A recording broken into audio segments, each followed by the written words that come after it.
Welcome again guys to my channel. This is Janel Edanyo. At sa video kong ito, ituturo ko po sa inyo kung paano po tayo mag-transfer ng pera from cash wallet to GrabPay wallet.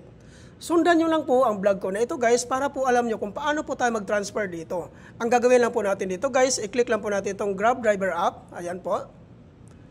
So ngayon po guys, andito na po tayo ngayon sa account po natin sa Grab. So kung napapansin nyo po, dito sa bandang left side, i-click po natin yung earnings. Yan po, no? Click po natin yan. Then dito naman po guys, makikita po natin dito yung earnings, then incentives, at saka cash wallet. So i-click lang po natin itong cash wallet po, no? Sa baba. Ayan po, click po natin yan. Ngayon po guys, nandito na po tayo ngayon sa two types of wallets po ni Grab. Nandito po yung GrabPay wallet at saka cash wallet. So, ang gagawin po natin dito guys, so which is magta-transfer po tayo ng pera po papunta po sa GrabPay wallet po natin. So, i-click lang po natin yung cash wallet po natin. Click po natin yan, cash wallet. Ayan.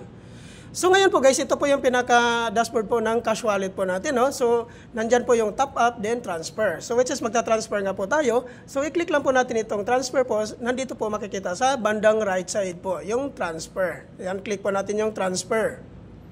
So ngayon po guys, dito po sa dalawang pagpipilian natin dito guys, which is mag-transfer nga po tayo papunta po sa ating GrabPay wallet. So yan po